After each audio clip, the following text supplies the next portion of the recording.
Hello everyone, this is the second of the Dueling the Lotus sessions. We're going to deal with the six transcendental perfections. Actually, in The Voice of the Silence by H.P. Blavatsky, there are actually seven, because one, Virya, is added in the centre, maybe for balance, who knows, or for some other reason. And I'm going to use a book by a little booklet, a course I did with Muriel Daw a long time ago. Muriel Daw was a theosophical teacher who was very much into the Zen Buddhist tradition. She was actually the first woman to be accepted into a certain Zen monastery in Japan. She went through a lot of trials before she was let in. And so she knew what she was talking about. I always liked her sessions. In The Voice of the Silence, the seven are given as Dana, the key of charity and love immortal; Shila, the key of harmony in word and act, the key that counterbalances the cause and the effect and leaves no further room for karmic action; Kshanti, patience sweet that naught can ruffle;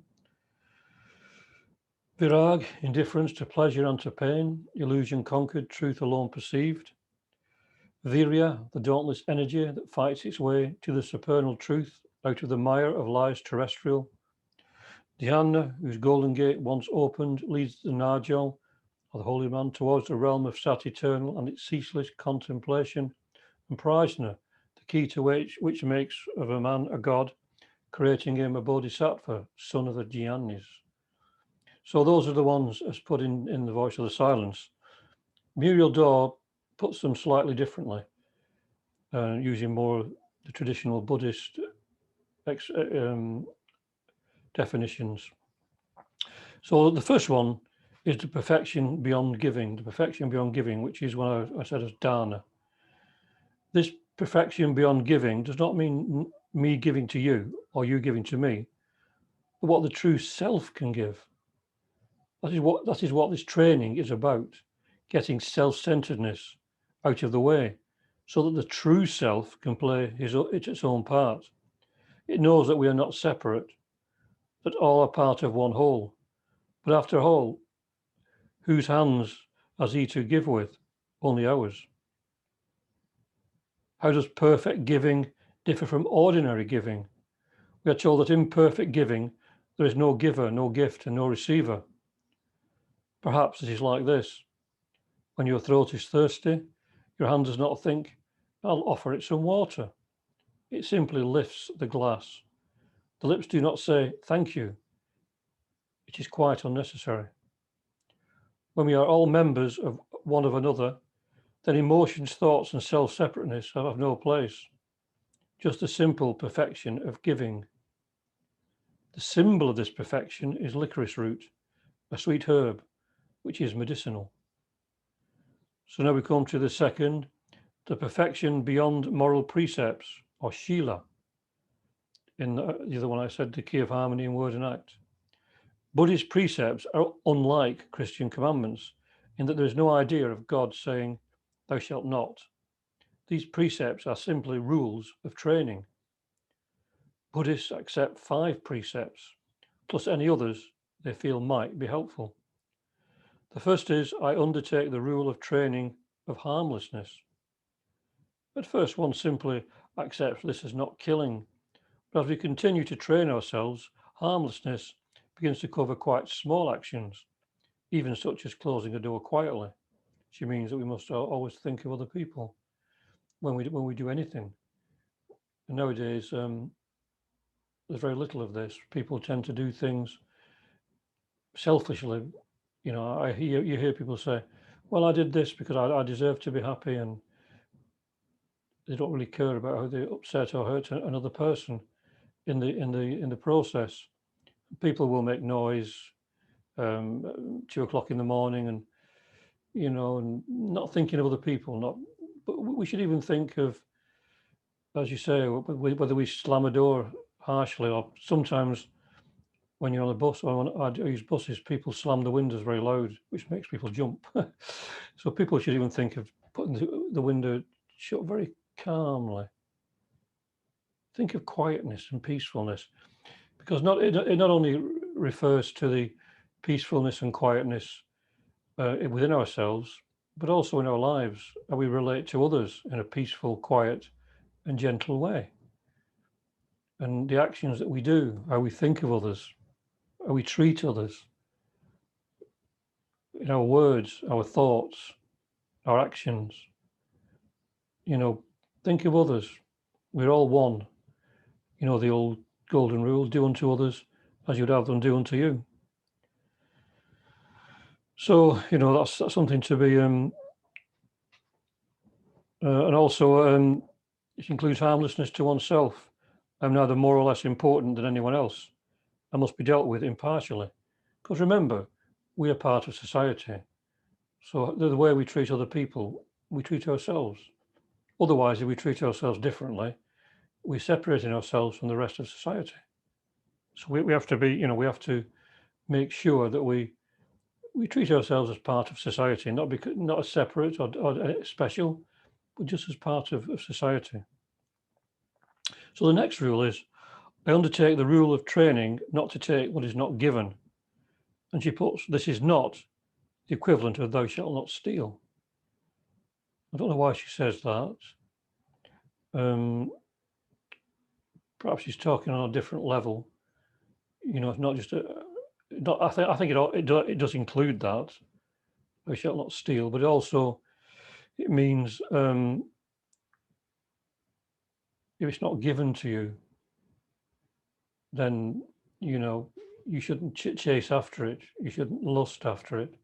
You shouldn't want things that are not given to you. That doesn't sound very clear, I'm afraid. But I find it difficult to understand what it means by this is not equivalent. I shall not steal. Not to take what is not given. And the other three precepts concern purification of body, speech, and mind. Purification of the body. Remember, there is no list of thou shalt nots. We must accept our own karmic responsibility, each of us, for all actions of body, sexual or otherwise, and train ourselves in bodily purification.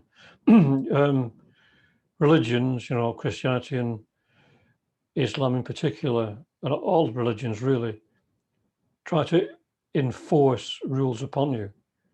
But what she's saying is that the rules should not be forced upon us. Because if you force something upon somebody, they're not accepting it. It's done by coercion.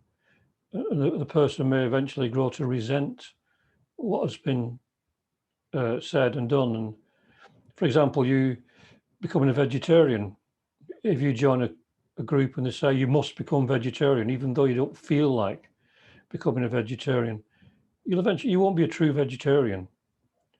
It's a more extreme thing is when religions used to force people through torture, etc., to accept Jesus or the Islamic religion or whatever. Those people would never really accept it. They would obviously say they are to escape the pain, but unless you come to a religion or anything, vegetarianism, any religion, philosophy, any way of life, unless you come to it willingly and openly because you believe it's something that's good, true, and beautiful for you, then it's pointless. So it's the same, that's what she's saying here. Even sexuality, you talk about chastity, but unless you feel ready to live that kind of life, it could create serious psychological problems. You have to be ready to give those things up. So next is purification of speech. This includes purification of mental speech, all that inner chattering.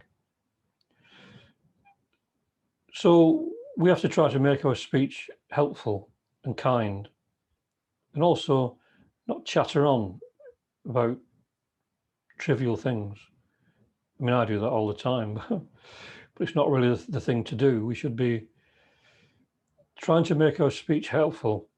There's so much bitter speech nowadays, and not just speech, as she's saying, thought, and also we get on the internet, we get all these trolls and people pulling other people to pieces and sometimes driving them to insanity or suicide, because people, it's a kind of insanity, really. We should, if we become aware of our own spiritual nature, what we are in reality, and that we're all one, that we're all part of each other, then how can we act in that way?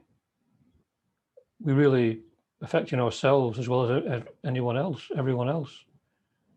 But it's ignorance of our true nature that makes these things so predominant in modern society. And as you say, inner chattering, the chattering of the mind, constantly thinking. That's why it's important sometimes to meditate, to get this calm mind, this calm, relaxed frame of mind, which is very, very important. And not just for an hour or so when you meditate, but in a day-to-day life. Develop a tranquil way of looking at things. And always be kind in speech and thought. So then we move on to smoothly on to purification of mind. And she says this is the most difficult. Obviously, it is necessary to be abstemious in any use of drink or drugs. Very much deeper must it go. It is all right to read a detective story, to relax at bedtime, or watch any TV program, for example, that people tend to watch. Or is it drugging the mind with unnecessary thoughts? There's no set rule. Guarding the precepts is each person's separate responsibility. That's very, very important. That it's up to us. It's our responsibility. It can't be forced upon us, and that is the most important thing of all. So she says, in the early stages of these moral precepts, as in the early stages of giving, these virtues mainly affect relationships between ourselves and others. As we work to try and allow them to become perfect giving and perfect precepts, a new quality emerges. In ordinary giving, I give this gift to you. In perfect giving, no giver, no gift, no receiver, just the rightness of natural human giving. So that explains a lot about the fact of it, the process of giving. In ordinary moral precepts, I will train myself in moral behavior. Again, morals are not something that should be enforced from without. Morals are things that we should take it into our lives because we realize that a certain practice is a barrier to our true understanding of reality and to our true self. So eventually we want to get rid of these things so that we can attune ourselves more to our spiritual nature, not because they're simply taken away from us, as they are in many exoteric outer religions, but because we feel that we need to do these things at a certain point in our lives. It's very important not to have morals forced upon you, and also to find your own path, your own way. In perfect moral precepts, there's no I, no training, no myself to be trained, no morality, immorality, just the rightness of natural human behavior. That's very beautiful. The rightness of natural human behavior. It's like my friend, the Zen teacher, Zen master Bankei, is saying that we don't have to become Buddhas, we just have to remain Buddhas, because that's our natural nature. That's our natural being. What we are now isn't natural. It's been forced upon us by education, by politics, by the media, by politicians, by the media. So we become a false being, a counterfeit being. And most people have very few of their own original thoughts. We have to return to our true nature and act spontaneously. And she says, note that this rightness of true human behavior is very different from the rightness of animal behavior, whether or not in a human body. That in its ignorance, unthinking of consequences, is bound by the karmic wheel. So again, most people do follow the kind of animal behavior. They think of finding a mate, bringing up children, finding a nest, a home, looking for food, all these things that animals do, and their whole lives are taken up with that. Almost so we have to cease to be animal beings and start to become human beings. Of course, all these things are important. We have to live that. We have to live them. And we have to live in the world. But we shouldn't make them the main things. They should be subservient to discovering our true spiritual nature. So she says, when the ego has been tamed and trained to get out of the way, then purity is present. Purity has a transparent quality, and therefore the transparent behavior of the true self is able to take over. Right behavior is trackless, timeless, and in harmony with all other right behavior. Right behavior. So the ego, the lower ego, stands in the way. It's like the clouds in front of the sun. It blocks the actions of our true self. Our true self, and that's our real self. That's who we are in essence. It's our true self. As I said before, this isn't our true self that we live in the personality. And once the true self takes control, we start to act in a natural way. We will act in a moral way, not because, again, morality has bad connotations in society. People think morality as being something that's bad. It's imposed upon us, and people react against it. So she says, right behavior is trackless, timeless, and in harmony with all other right behavior. It's good. Then she goes on to say, you'll have noticed that the first pair of perfections relates to the body and outward behavior. While they're developing, greed diminishes and a sense of purity and space prevails. This seems to make space within us, but as yet we do not know for what. We only accept that it seems there is something to be known, and that this something is essentially more important than anything which exists outside us. Because the emblem at this stage is a threefold jewel, representing Buddha, Dharma, or the teachings, and the sacred community, or the Sangha. One standard of behavior is that of a person in the constant presence of the Buddha. No energy need to be frittered away on what should I do? One simply does whatever presents itself. This is the way of undertaking the perfection of the precepts, always remembering that they are precepts, not commandments. One trains oneself. The aspirant will practice all the perfections to the best of his or her ability, but will specialize in precepts. Continuing in this way, the path will unfold. The path will unfold. Now, the third is the perfection beyond patience, beyond patient acceptance. Sorry for the bit of a shuffle there. Some paper just fallen. So the third is the perfection beyond patient acceptance, which I said is Kshanti. Patient acceptance means total acceptance of everything which happens to us and around us, all the suffering of life as it is. Can we, like Marcus Aurelius, accept that everything that happens right? This is like saying that whatever's meant to be is meant to be. Everything is for the benefit of the soul if we look at it in the right way. She says it means completely ridding ourselves of any such ideas as, why should it happen to me? Why are there wars? Such questions as these are of no practical use. This is the point where we must stop thinking something like, I know better than the universe. It is worse than useless to think, life should be like this. People should do so and so. Life is as it is. Each person is as he or she is.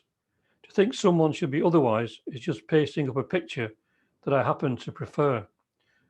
But am I so lacking in humility as to think the whole universe is out of step rather than me? Yes, unfortunately, sometimes I am. But it is no use saying I should be more tolerant, because I am not. It is far more useful to try and accept myself as I am, rather than to make artificial standards. The idea of should leads us into so much trouble. The way of the true self is to accept, to forgive, and to be tolerant. The true self knows that the universe is as it is. All living beings have their existence on and through other living beings, and the miraculous interdiffusion many of these hierarchies of beings is quite beyond our understanding at this stage. It becomes us to show a little natural humility and accept that we do not know cosmic answers. Our training is to accept full responsibility for the way in which we react to each event, and to start recognizing our own part in causing events to happen. There's no such person as they who do anything. We do it. Yet paradoxically enough, once we accept that I, my greedy ego, can never understand cosmic events, when we have undergone long, painful self-training, when the true self is allowed to reflect in the mirror of his transparency and illumination arises, then surprisingly, even cosmic trends start to become clear. And the symbol of this perfection then is a mirror. It takes many lives to study these perfections, let alone to meditate and try to practice such a way of action in daily life. The more we accept life itself as a gift and the shaping of it as a result of our previous actions, the more pity is aroused for beings who cannot understand. Then we make an even greater effort to practice this acceptance among all the other perfections as the path continues to unfold. So the next perfection is the perfection beyond vigor, or virya, which is a Sanskrit word. Viraga isn't mentioned in her. The fourth is mentioned in hers. So while practicing the perfection of patient acceptance, our pity is aroused for beings who understand less and are therefore shut up in the prison of birth and death. Then arises great vigor, and the Bodhisattva redoubles his search for truth and for skillful ways in which to help mankind. The feminine receptive quality of the stage of patient acceptance is balanced by a masculinity in the perfection of vigor. For the Bodhisattva needs strength and determination. All sense of I and mine must be burnt away. The symbol for this transcendent perfection is a lance with a flaming point. And at this stage of constant mindfulness and energetic cultivation of vigor, a glowing wisdom arises in the Bodhisattva, with which he begins to burn away all desires and all passions. Do not think that vigor and determination can give the religious experience of meditation, but as Krishnamurti says, it sets the scene which a space can be more easily be found. The perfection of vigor includes sincerity and mindfulness of fundamental principles during ordinary everyday activities. The aspirant will practice all perfections to the best of his ability, but will specialize in vigor. Continuing in this way, the path will unfold. So one follows on from the other. We have to have a compassionate heart, a loving heart, a charitable giving heart. We also have to have this perseverance. You know, as I said before, persevere as one who doth evermore endure. Have perseverance as one who doth evermore endure. Have patience as one who shall live forevermore.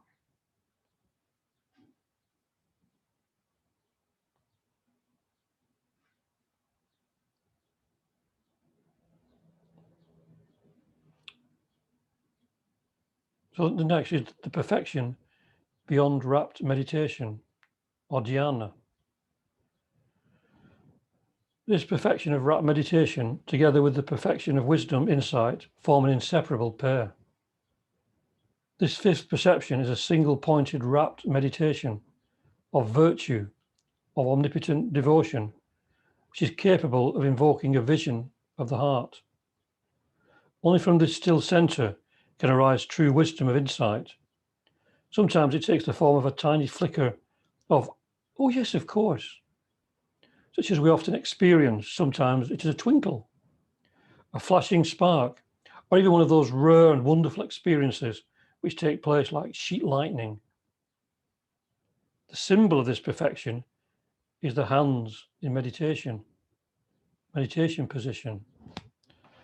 Each person who sincerely meditates experiences true insights over and over again, ever deeper in quality. But the taste remains the same. These insights lead us to an ever-increasing awareness of unity and to a feeling of the relative unimportance of all seemingly separate things. So now we come to the perfection beyond insight wisdom, prajna. And this perfection follows the perfection of rapt meditation. It is the thorough penetration into a problem and the absorbing of everything related to it. It begins with little things. Perhaps you are reading a book and something suddenly flashes. You may look for the place again and again and not find it. But for a second, you knew. Something happened outside time and space. And for a flash, the true self looked out through your eyes. That is why the brain cannot register what has happened. There are many flickers of insight at all levels, including ours. At lower levels, the wisdom of insight following rapt meditation gives sudden insight into a phrase or thought, not the words, but what the words mean. Word and meaning conjoin. The symbol for this stage, under the Bodhi tree, is a double-edged sword which cuts right through all false ideas. At the highest stage, under the Bodhi tree, this perfection of wisdom, insight, will be transformed into omniscience. Between these stages are many levels, many spirals of the path during which all of the perfections are practiced over and over again. Each time one arrives at this level, the sixth, it is possible to attain a glimpse of reality. Reality, of course, endures unchangingly, but our glimpses vary in keeping with individual capacity.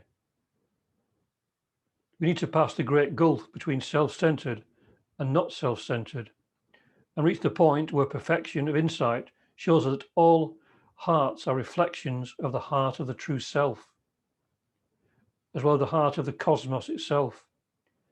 Just because of this identity and interdiffusion, when one person has either a tiny sparkle or a great searing vision, a catalytic change in the heart affects the whole universe.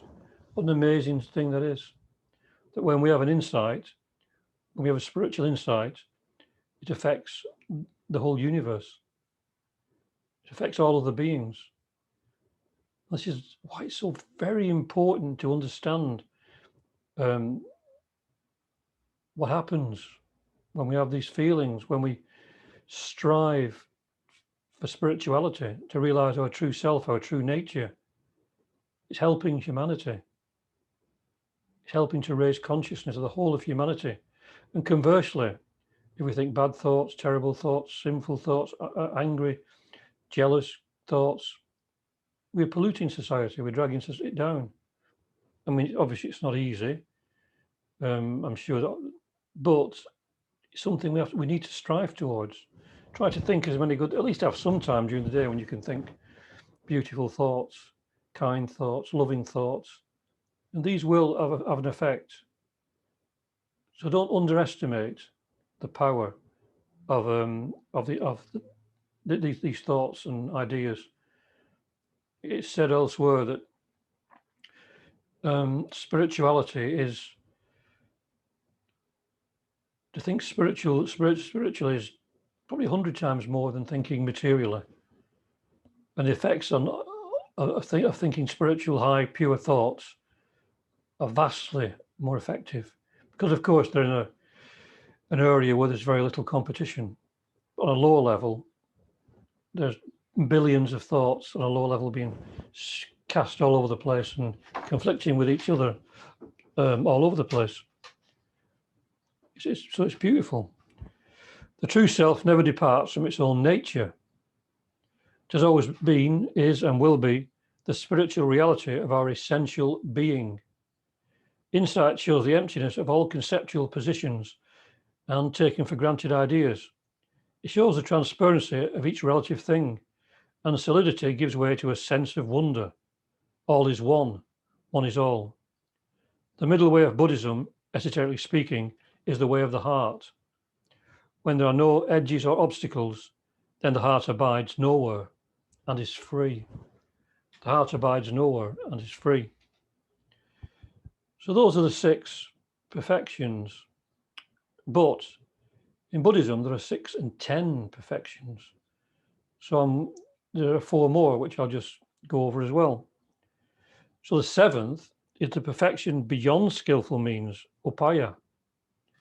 Skillful means is the expression of the Bodhisattva's love for all beings and has 2 aspects.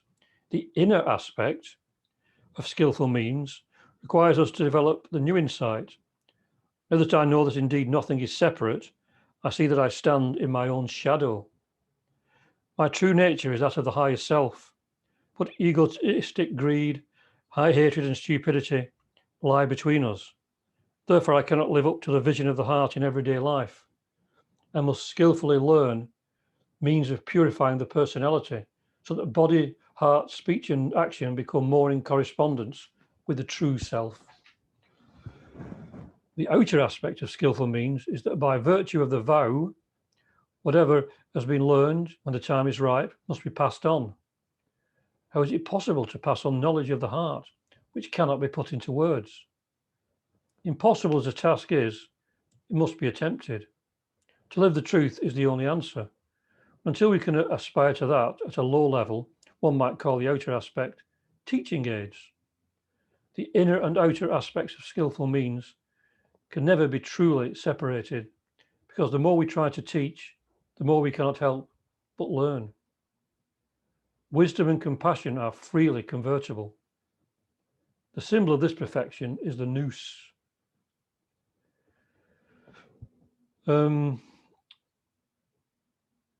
So really, it's by what we are as people that we really teach, not just through words and images and ideas, but what we are as people. Because what's conveyed to others is beyond speech, is beyond words. So we have to live the life. Just merely talking about something doesn't make us better people.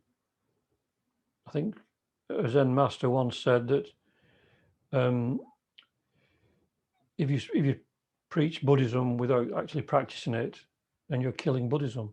That's one of the things about that earlier on I was talking about not killing.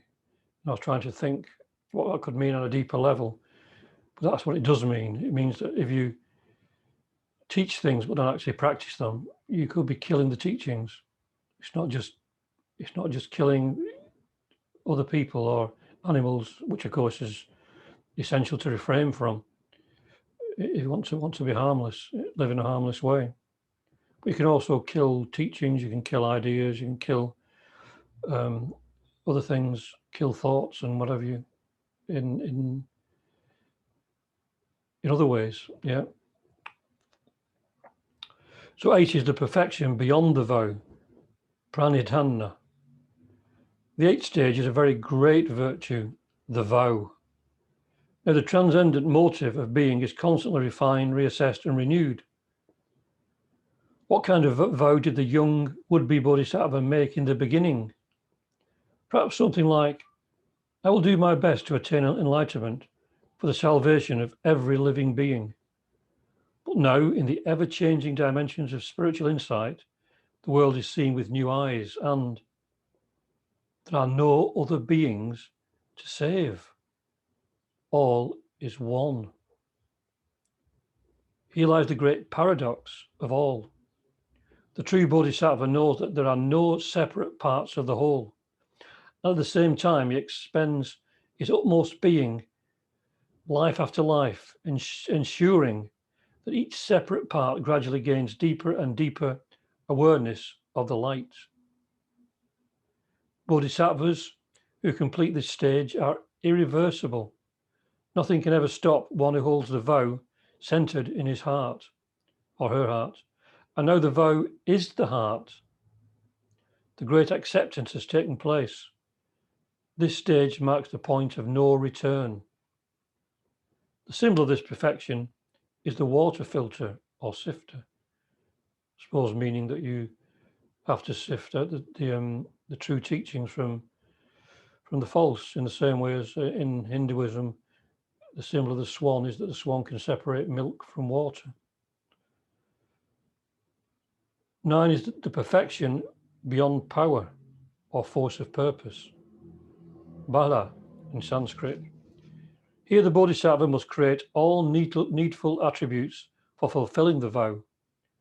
You'll recognize the 10 great perfections as universal forces, and by touching the wellspring of living origin, you'll acquire true authority and creativity. This is the power which puts aside karma, defilements, conceit, and indolence. It brings about the tranquility essential for enlightenment. The symbol here is a lion cub, ready to develop into a full-grown lion and emit the roar of the Dharma. The Buddhist teachings are often compared to the roar of a lion. And finally, the perfection beyond cognition of enlightenment, Gnana. This transcendent cognition is the undying knowledge, the enlightenment of a Buddha. We cannot imagine what the beyondness or perfection of that might represent. Young bodhisattvas at the early stages of acceptance know that there is something to know. The bodhisattva at the stage of insight knows. Now arises the man who has known. Experience is rooted within him, and the whole of his living being displays it. Each word and action is in itself the whole truth, leaving no karmic trace behind. When he demonstrates the law, all living beings, great and small, are nourished. And the fruit of this stage is known as Dharma Megha, attainment of the fertilizing powers of the rain cloud of the law. And therefore he holds as his symbol the book of the Dharma, the book of the teachings.